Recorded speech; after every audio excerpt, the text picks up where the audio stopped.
guys, welcome back to A to Z Dentistry, a channel which features easy explanation of various medical and dental related topics. And our today's topic is 10 key differences between gingival abscess and periodontal abscess. So without any further delay, let's get started.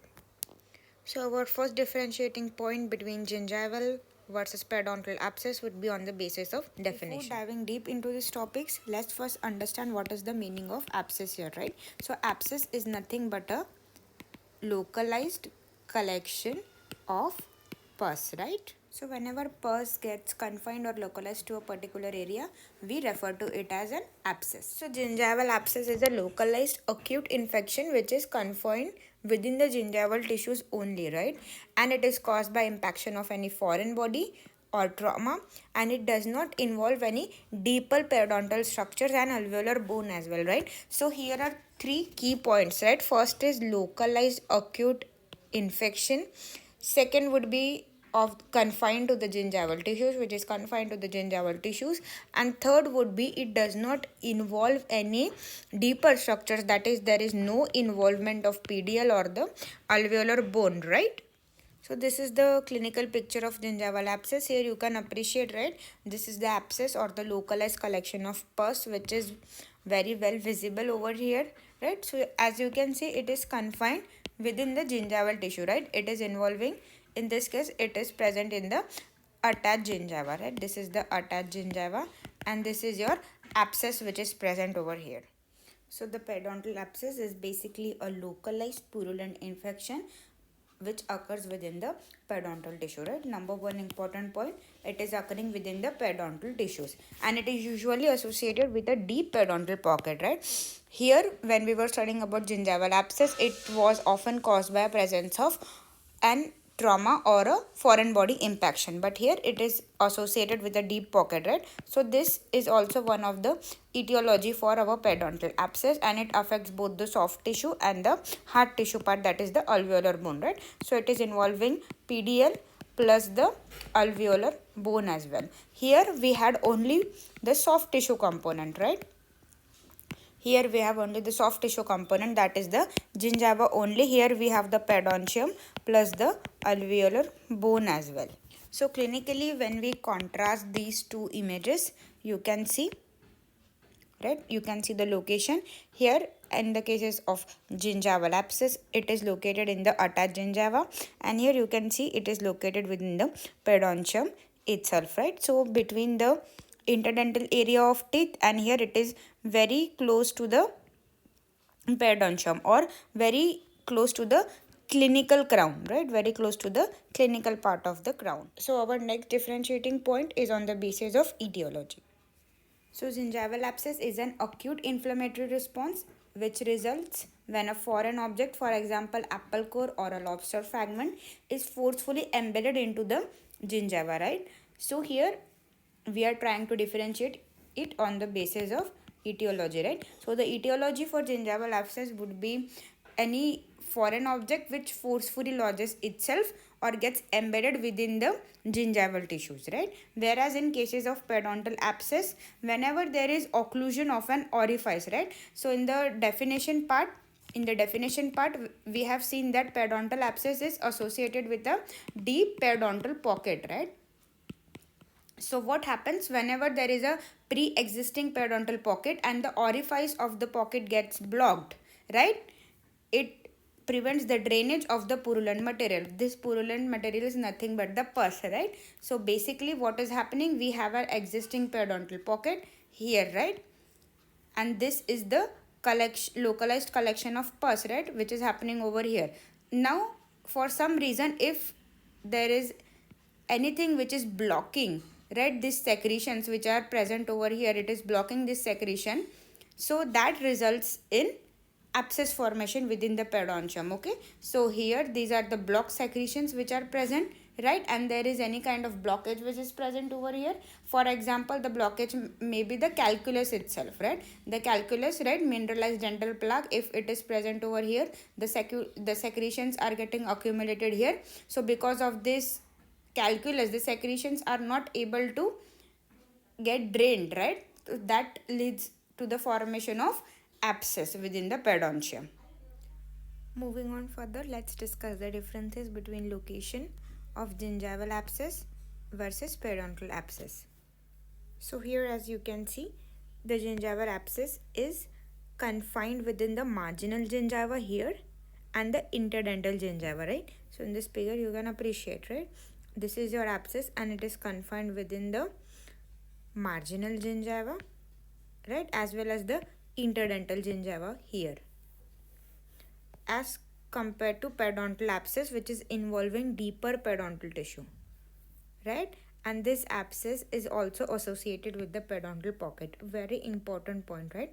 So it is involving deeper periodontal tissues as well as the periodontal pocket itself.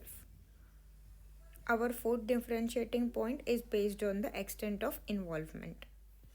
So the gingival abscess is limited to or confined to the soft tissues of the gingiva, right?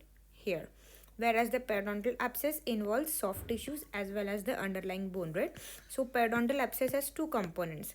Our soft tissue component, right, which is the PDL, as well as a hard tissue component, which is the alveolar bone. Right? So here you can appreciate only soft tissue component is involved, right? Therefore it is confined or limited to the soft tissues, that is the gingiva. Whereas in case of periodontal abscess, here you can see it is involving the soft tissue as well as the alveolar bone. On the radiograph you can appreciate the changes as well, see, right? So here it is also involving the alveolar bone. Moving on towards our fifth differentiating point, that is on the basis of symptoms.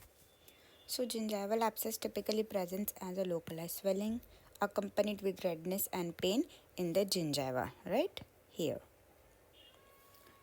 However, in case of periodontal abscess, there is swelling, pain, tenderness, right? But it is often accompanied by mobility of the teeth. Now, this feature is an additional feature, that is mobility of teeth. This is occurring because along with the involvement of PDL, there is also involvement of the bone, right? There is a significant bone loss because of the presence of periodontal pocket, right? Significant bone loss because of presence of a periodontal pocket. Therefore mobility of a teeth is a very common symptom associated with periodontal abscess, which is absent in case of gingival abscess. Now let's try to differentiate gingival abscess from periodontal abscess on the basis of presence or absence of periodontal pocket. So in case of gingival abscess, there is no periodontal pocket, obviously because there is no involvement of PDL, right? So there is no involvement of PDL, therefore there is absence of periodontal pocket. However, in case of periodontal abscess, a deep periodontal pocket is commonly associated, as the abscess itself is emerging from the periodontal pocket, therefore periodontal pocket is present. Our next differentiating point is on the basis of drainage. So the gingival abscess may drain spontaneously through the gingival surface itself, whereas in case of periodontal abscess, it usually drains through the periodontal pocket, or it may also form a sinus tract, right? So the sinus tract is formed in case there is blockage of the pus, right? And then the abscess will drain through the sinus tract itself. Our eighth differentiating point is on the basis of progression of the abscess. So the gingival abscess is less likely to cause any significant tissue destruction, especially if it is treated promptly, right? So on prompt treatment, the gingival abscess will subside, right? And the tissue destruction will not occur, okay? Whereas in case of periodontal abscess, it can lead to a significant amount of periodontal destruction and also tooth loss, right? So this tooth loss is occurring because of the bone involvement, right? So whenever there is a periodontal pocket, right, there is bone involvement as well, right? There will be bone destruction and bone loss which is present. Because of that, ultimately there will be mobility of the teeth and tooth loss, right? Here you can appreciate, right, there is bone involvement. Therefore if these conditions are left untreated, it will definitely lead to bone loss. Our ninth differentiating point is on the basis of radiographic findings.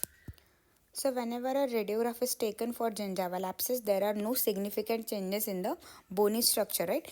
As there is no bone involvement, right? There is no bone loss. So therefore, no significant findings can be appreciated on the radiograph.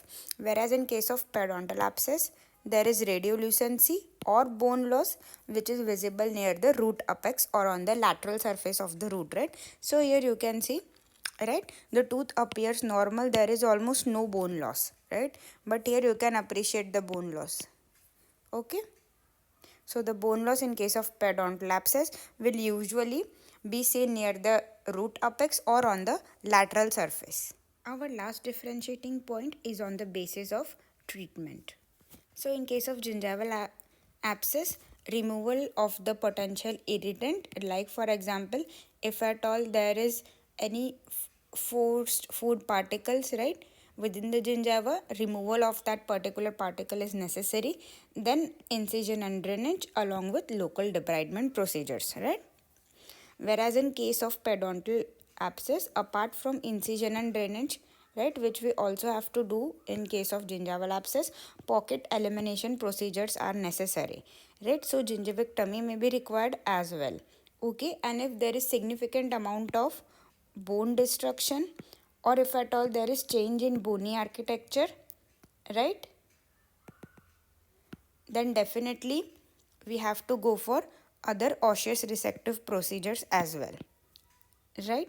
So treatment of gingival abscess is relatively less invasive, right, because usually no surgical measures are to be undertaken, whereas in case of periodontal abscess, pocket elimination procedures are often necessary. So guys, that was all about differences between gingival abscess and periodontal abscess. I hope you understood the topic very well. I will be back with a very new video soon. Till then, this is Dr. Snehal signing off. Bye bye. Take care.